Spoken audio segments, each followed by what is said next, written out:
A practice retirement year is something that very few people take the time to do, and yet almost all of us really should.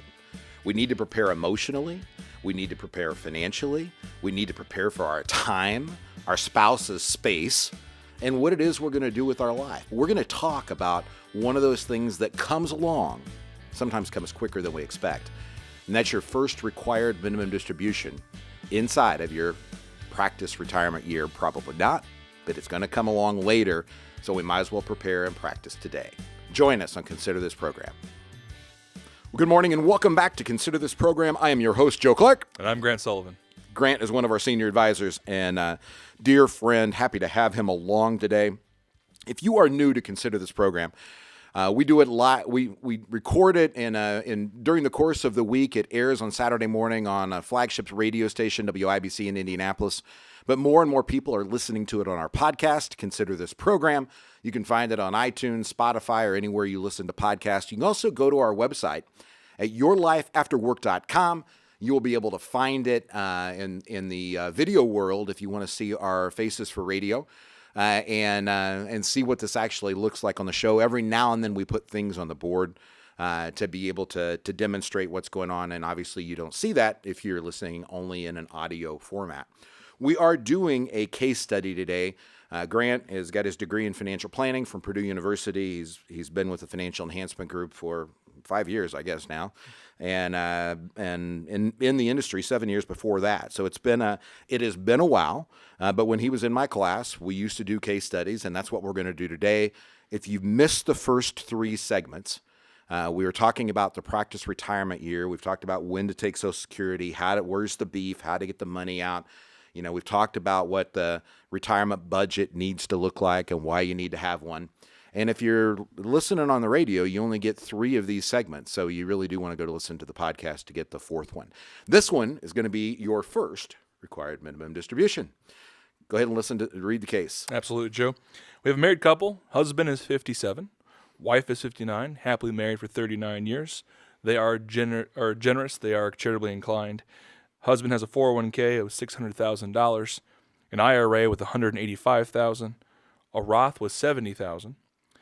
The wife is retired. She's a retired nurse with a 403b that has $390,000, an IRA with $125,000, and a Roth with $115,000.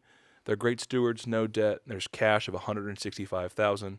Something to be noted: they do have 2 adult children, but one is special needs. And then they need, because they've done their retirement practice year, $7,500 a month net to maintain their standard of living. Net meaning after taxes, a very, very key thing. A lot of times people don't figure that in. So I talk a lot about these distributions and what your first RMD looks like, and probably enough to make some of you go, I don't need to hear that again. I will tell you there are 4 things that I want to hit, and especially the special needs one. So tell me why marital status matters with required minimum distribution. So required minimum distribution in married filing jointly is so important, because not only the benefit you get for being married filing jointly in the tax return, the extra growth in your marginal tax rate, but also when you're taking required minimum distributions, knowing what the spouse's age is helps you plan and do proper tax planning. It does, and this is one of the few things that when you die, the IRS doesn't take away the benefit if you were married prior to, in terms of the RMD. So we'll leave that alone. That's enough on that. What was the act, and when did it happen, that changed the first required minimum distribution? Don't I sound professorly? You do. Am I taking a quiz? You are. That would have been the Secure Act that passed in 2019, Joe, and made it so that starting in 2020, the required minimum distribution age, say that 5 times fast, was changed from 70.5 to 72. And what else? How do I get the money out if I'm an heir or beneficiary? Oh, the big one, yeah. So we used to be able to stretch an IRA. So going back to Joe's comment about being a spouse, you would take the money or inherit that through a beneficiary designation, and you could get to continue or change the RMD based on your age and when your spouse had taken it. But now, instead of being able to stretch the asset for a non-spouse beneficiary, what happens is we now have to take the asset out within 10 years of the individual who owned the account passing away. Yeah, so there's two key words in what he just said: spouse and non-spousal. So nothing changed with the spouse. If something happened to me, Barb can still move my 401k into an IRA in her name. Nothing's changed. She's going to have to take it out and can take it out over her lifetime like any other normal RMD. But the non-spousal, i.e. your kids, right, your heirs, your nieces, your nephews, whomever, your non-spouses have to take that money out over a 10-year period of time, but not in any 1 year. So they no longer have a required minimum distribution. Now, if you've got an inherited IRA before January 1st of 2020, it's still the old rules. Nothing has changed. So if you've lost a parent or a brother or something and you've got an inherited IRA, don't think that that's changed anything. But for a kid, it's changed a lot. And people will get this wrong. It's one of the reasons I built the trust division at the Financial Enhancement Group, to be able to be, for the firm to be able to be a trustee, so that we could help people properly distribute those assets as we go. One of the least favorite parts of our job, we get attached to our families. We have long-term relationships. I think the last report we got is our average family has been here for over 8 years. I believe that's accurate, 7 or 8. And that's just because we add so many families every year that it's kind of hard to do that. I've got families I've taken care of literally for the whole 33 years I've been in the industry. But people pass away. And it's just one of those things that happen. And the widow penalty is one of those things that just drives me insane. So tell me how that works. Yeah, and this is a really, really hard thing to discuss, Joe, especially as many families we've seen pass in last year. So what Joe's getting to is when a spouse passes away, in the last segment we talked about mailbox checks, pensions, Social Security, you can't turn that off. What happens when you're married and you receive that spousal IRA or 401k now in your name, the IRS does not let us turn off that required minimum distribution or reduce it. So you now have all of this income coming in and your tax bracket's been compressed. Which means you end up paying more taxes. I think it was 10 years ago, but it's somewhere around that. We watched a family, the husband died and the wife paid 53% more in tax the next year just because her husband passed away. And I am just committed to trying to fix that where I possibly can.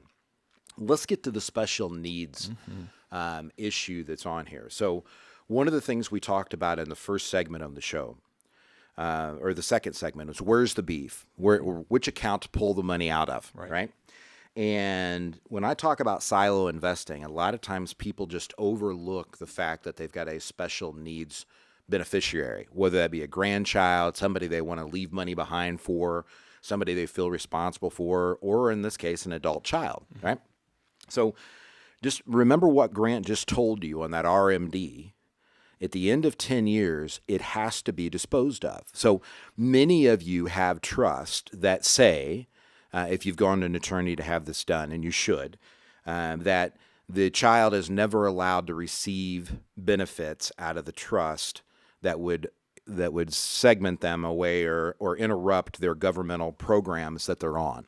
Medicare, Medicaid, Social Security, any of those things that are out there that are coming from communities to try to be able to help.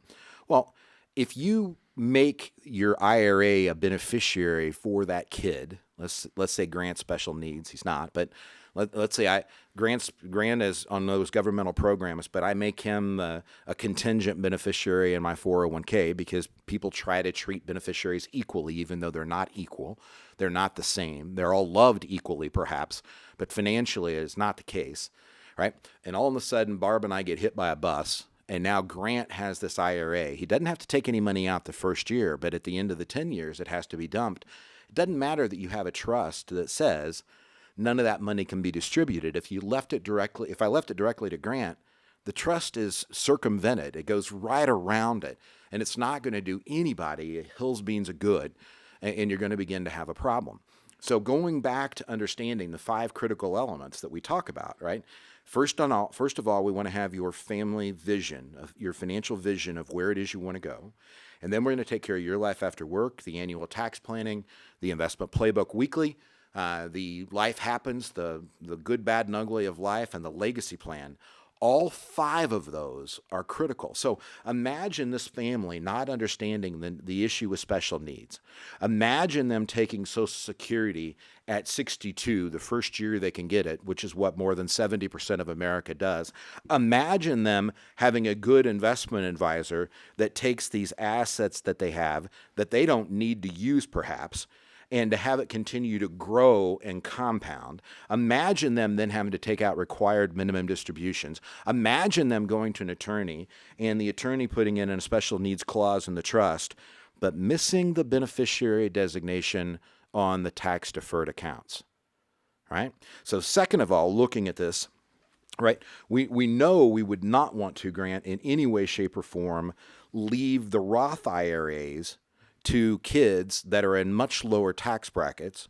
We want the kids that are in higher tax brackets to get the tax deferred money, not necessarily the Roth money. We would want to take the money that's in the bank and money that we had perhaps taken out of the IRA and done bracket bumping strategies or something like that, and put that in a special needs trust where there's nobody who can force the distribution for purposes that aren't necessary, right? And if we delay Social Security, we have the ability to get more of the money out of the tax deferred accounts at lower brackets, feeding that $7,500 a month of net standard of living need, right? And letting people have a great life. You know, what you have is what you have. You may have more than this family, and you may have less than this family. But what you have is your money, and you are unique. And you need somebody who has the capacity to be able to look at those 5 critical elements and understand the interplay, how they all work together in order to make sure that what you want to have happen happens, both for you, your spouse, and eventually the people you leave it behind to, whether that's your church or charity. Grant, thank you for being on the show, buddy. My pleasure. I certainly appreciated it. Hey, go to yourlifeafterwork.com, 800-928-4001. Get signed up for your Next Steps meeting. That's a 90-minute complimentary meeting with Grant, Aaron, Dean, Jamie. And somebody in our advisory team will sit down with you. We'll give you things that you need to consider right now, things you're going to want to consider in your future. And if we choose to partner together, what FEG will do for you, and we'll put it into writing. 800-928-4001. Hey, if you're looking for a fiduciary, that is our business. yourlifeafterwork.com.